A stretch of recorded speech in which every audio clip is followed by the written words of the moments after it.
Anak-anak sekalian, jumpa kita sekali lagi bagi mata pelajaran Pendidikan Islam tahun 2, bidang yang baru iaitu hari ini Ustazah akan mengajar bidang ibadah, tajuk beristinja. Seterusnya, anak-anak, kita tengok apa maksud istinja. Okey, anak-anak pernah dengar perkataan istinja? Okey, kalau tak pernah dengar, dengar elok-elok. Ustazah akan terangkan apa itu istinja. Okey, kita tengok sama-sama. Kita baca sama-sama Ustazah.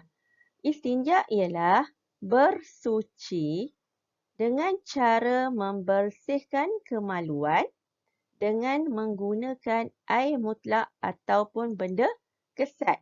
Ustazah ulang sekali lagi. Ustazah highlightkan. Istinja bermaksud bersuci atau membersihkan kemaluan dengan menggunakan air mutlak ataupun benda kesat. Maksudnya di sini ialah kamu membuang air kecil, air besar, cuci kamu punya kemaluan tu sama ada boleh menggunakan air mutlak ataupun benda-benda kesat. Okay, air mutlak ni nak tahu apa dia? Air yang suci lagi menyucikan. Contohnya air sungai, air perigi, air mata air salji, air laut, air hujan. Itu antara 7 punca air mutlak dan juga benda-benda kesat. Okey, lepas ni Ustazah akan terangkan apakah contoh benda-benda kesat yang kita boleh guna untuk beristinja. Tapi ingat ya murid-murid, istinja menggunakan air mutlak ni adalah lebih utama, lebih baik. Kalau kita dalam ketiadaan air, maka kita diharuskan menggunakan benda-benda kesat. Okey, tadi kita tengok maksud beristinja.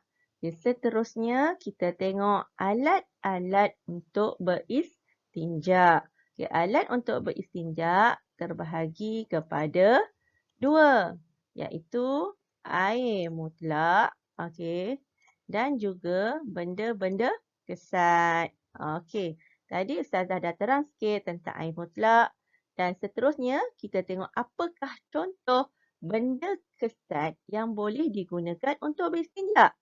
Okey, yang pertama, ni gambar apa ni? Ni merupakan gambar kulit kayu. Kulit kayu boleh digunakan untuk beristinja. Yang kedua adalah kertas. Okey, kertas. Tetapi kertas yang digunakan anak-anak mesti pastikan bukan tertulis ayat-ayat suci Al-Quran. Yang ketiga adalah kain. Kain ya, kain boleh digunakan untuk beristinja. Yang keempat adalah batu. Gambar batu.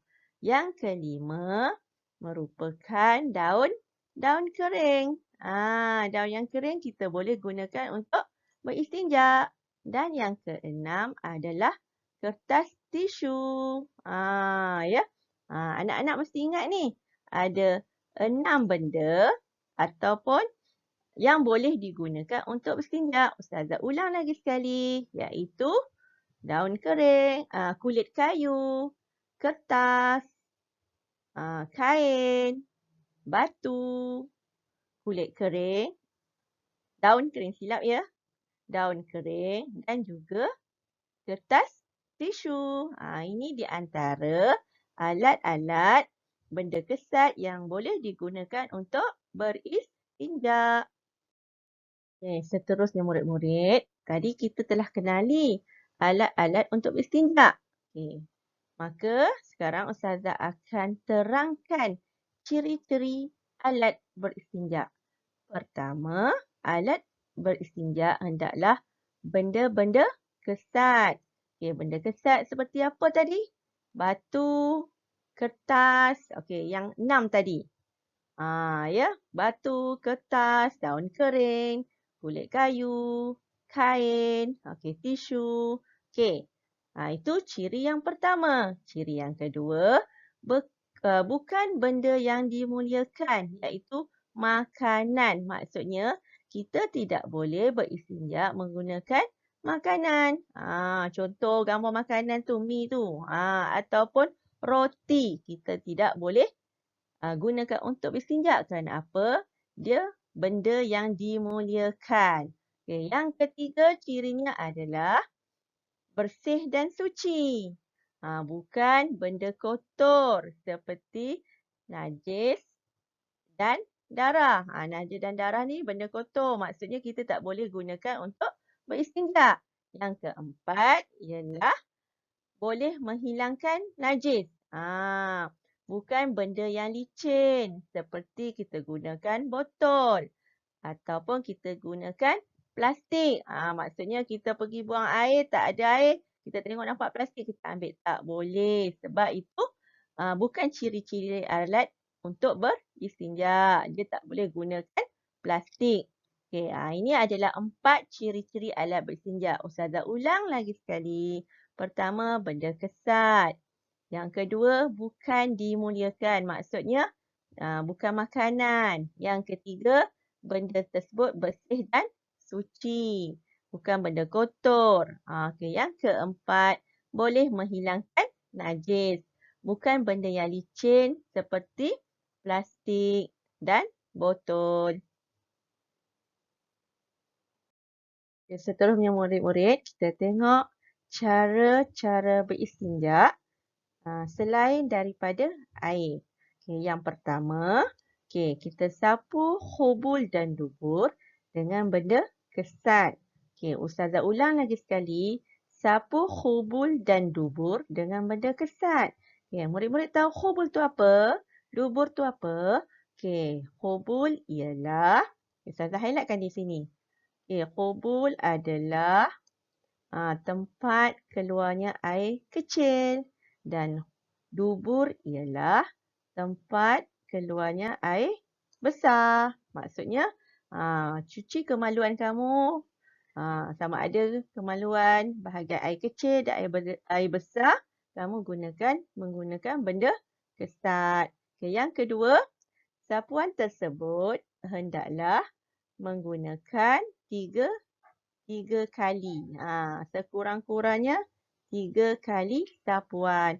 Contoh, kalau kita menggunakan batu, sapuan pertama, kita dah sapu, kita buang batu tu. Kita ambil batu yang kedua. Dan seterusnya kita ambil batu yang ketiga. Ini dia maksudkan setiap sapuan mengguna benda kesat yang baharu. Maksudnya kita gunakan benda kesat yang lain. Macam saya cerita tadi. Kalau sekurang-kurangnya 3 biji batu, ambil 3 biji batu. Mula-mula cucian batu pertama, kita buang. Ambil batu kedua, kita buang dan ambil batu ketiga. Tapi kalau kita rasa tak yakin, kamu boleh lebih daripada 3. Tetapi sekurang-kurangnya 3 kali. Okey. Ustazah ulang lagi sekali. Sapuan pertama, sapu hubul dan dubur dengan benda kesat. Yang kedua, kamu sapu sebanyak 3 kali. Ini paling kurang, paling minima. Yang ketiga, setiap sapuan kamu menggunakan benda kesat yang baru. Maksudnya jangan guna benda yang sama. Kalau batu, sekurangnya 3 biji batu. Kalau kertas pun, paling cantik kamu ambil kertas yang berbeza. Sekurang-kurangnya berapa kali? 3 kali. Okey. Ustazah harap murid-murid faham. Murid-murid dapat ingat. Pertama, tadi kita belajar tentang pengertian istinja. Yang kedua, kita belajar tentang contoh benda kesat. Yang ketiga, kita belajar tentang apa tadi? Ciri-ciri benda kesat. Yang keempat adalah cara beristinja menggunakan selain daripada air.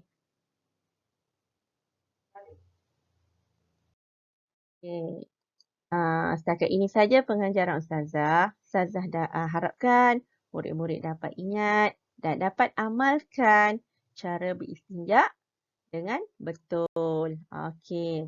Dan Ustazah tekankan lagi sekali, Ustazah harap murid-murid dah faham apa maksud istinja, apa contoh-contoh alat beristinja menggunakan benda kesat. Ya.